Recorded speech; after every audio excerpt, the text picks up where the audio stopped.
নমস্কার, আমি তরুণ ঘোষ। এক রাতের মধ্যে বুঝলেন পুরো দুবাই, আবুধাবি তামা তামা করে দিয়েছে ইরান। কালকে রাত্রির 11:30টার পর থেকে আজকে ভোর 4টে পর্যন্ত ঝাঁকে ঝাঁকে ড্রোন আর মিসাইল দুবাইয়ের বহুতল থেকে বিমানবন্দরের রানওয়ে পর্যন্ত বিমান, এবং তাই নয়, যেখানে তৈল শোধনাগার এবং তৈলবাহী জাহাজ সমস্ত অর্ধেক ধ্বংস হয়ে গেছে। এখন ইরান জানে যে এই দুটো দেশের সাপোর্ট ছাড়া ইউএস কখনো তাদের দেশে এরকম আক্রমণ চালাতে পারে না, কারণ ওটাই হচ্ছে কি আসল বেস। তাহলে তোমরা যদি মুসলিম কান্ট্রি হয়ে তোমরা যদি আমাদের ধ্বংস করার চেষ্টা করো, তাহলে আমরাও তোমাদের ছাড়বো না। তোমাদেরও বাঁচার অধিকার নেই। আমাদের যদি বাঁচার অধিকার না থাকে, তাহলে তোমাদেরও বাঁচার অধিকার নেই। এটা হচ্ছে ইরানের স্পষ্ট বক্তব্য।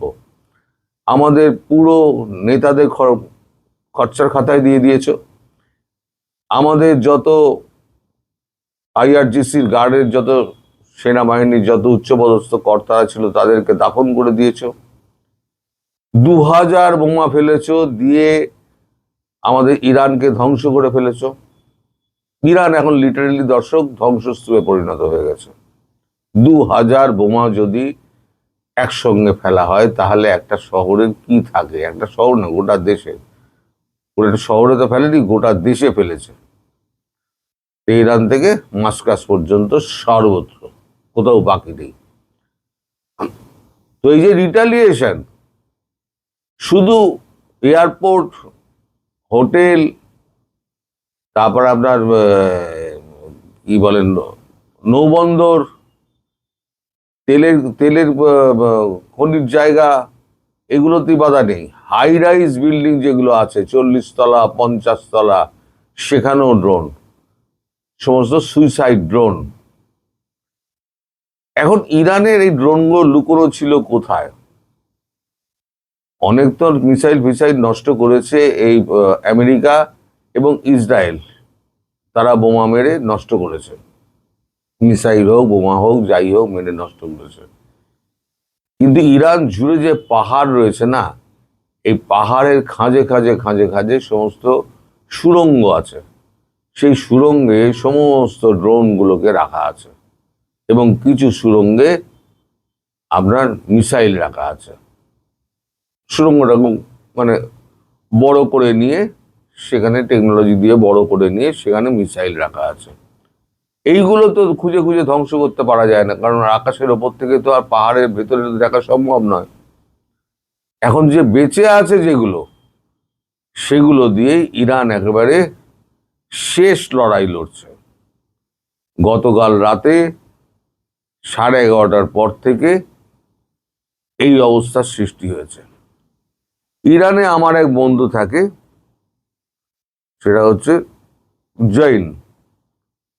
জৈন আমাকে, সুমিত জৈন, জৈন আমাকে, তার একটা নিজস্ব চ্যানেলও আছে, আপনারা গেলে দেখতে পাবেন, সুমিত জৈন। সে এখন দুবাইতে রয়েছে। আজকে ভোর রাতে আমায় ফোন করেছে, ফোন করে বলছে ইরানের অবস্থা কি। আমি, তুমি তো চায়নায় আছো, ও চায়নায় থাকে, তুমি তো চায়নায় আছো ভাই, তুমি ইরানের অবস্থা চায়না থেকে তো তুমি জানতেই পারবে। তখন বললো, না আমি দুবাইতে আছি, সস্ত্রীক দুবাইতে আছি, এখানে বেড়াতে এসছি। কিন্তু কাল রাত থেকে এই যে অবস্থা হয়েছে, এখন সমস্ত হোটেল ছেড়ে রাত্রিবেলাতে সব ছোটাছুটি শুরু হয়ে গেছে। এয়ারপোর্টে যাচ্ছে, এয়ারপোর্ট বন্ধ। রানওয়ে যদি ধ্বংস হয়ে যায়, তাহলে প্লেন উড়বে কি করে? অনির্দিষ্টকালের জন্য সমস্ত মধ্যপ্রাচ্যের আকাশ বন্ধ করে দেওয়া হয়েছে। এখন চাইলেও কেউ প্রাইভেট জেটে অন্য কোনো ছোট রানওয়ে ব্যবহার করেও সে যেতে পারবে না, কারণ কখন যে মিসাইল তাক করে তার দিকে ধেয়ে আসবে তার কোনো গ্যারান্টি নেই। আমেরিকা তার প্রত্যুত্তরে বলেছে, এইভাবে যদি ওরা আঘাত করতে থাকে তাহলে এবার আমরা শেষ যুদ্ধ লড়ব। আর ইরান বলেছে কিয়ামতের আগের দিন পর্যন্ত আমরা এই ইসরায়েল, আমেরিকা এবং আবুধাবি, ইউএই আর সৌদি আরব, এই 4টে দেশকে আমরা ধ্বংস করে ছাড়ব। যতক্ষণ আমাদের শেষ মিসাইলটুকু রয়েছে, শেষ মিসাইলটুকু আমরা কিন্তু দেখে যাব। আপনাদের ক্ষমতা থাকলে আপনারা আটকে নিন।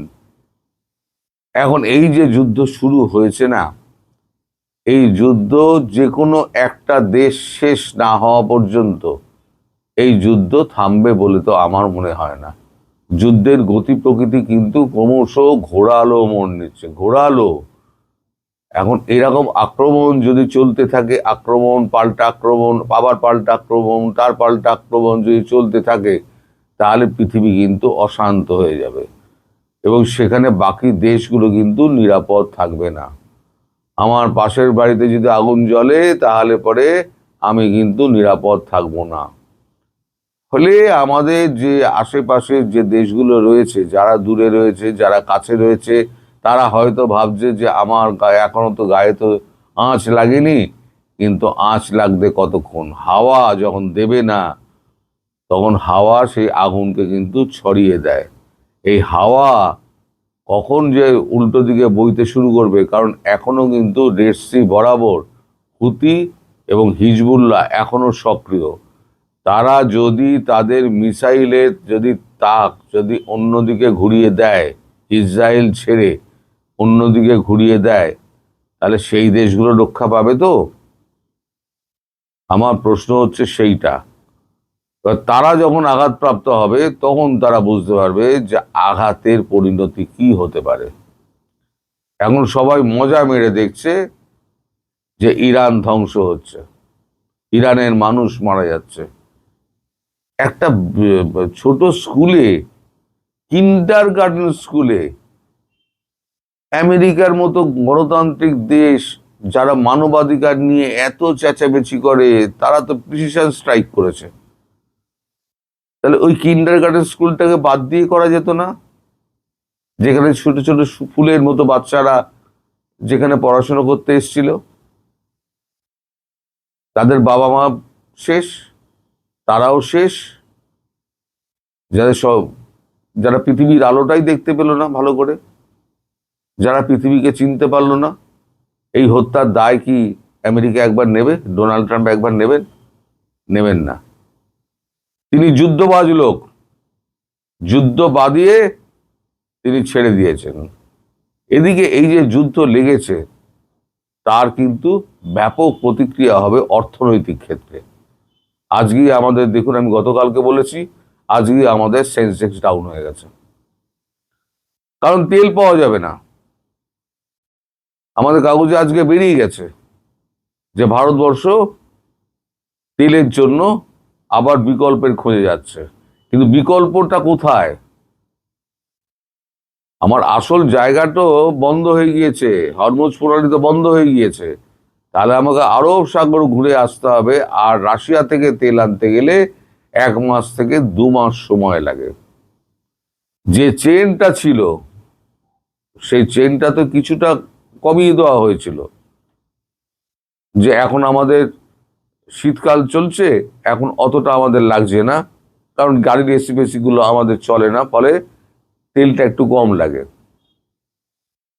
অফিসে যেমন এসি চলে না, জেনারেটর দিয়ে তেল এসি চালানো হয়, সেগুলো চলে না, ফলে এসি এখন তো তেলের কনজামশন কম আছে।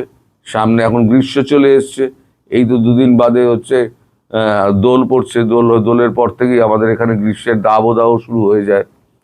এই অবস্থায় এই মুহূর্তে আমার ঘরে এসি চলছে, আপনারা আওয়াজ পাচ্ছেন কিনা আমি জানি না, এই ঘরে আমার এসি চলছে, মানে আমার এসি অলরেডি চালু হয়ে গিয়েছে।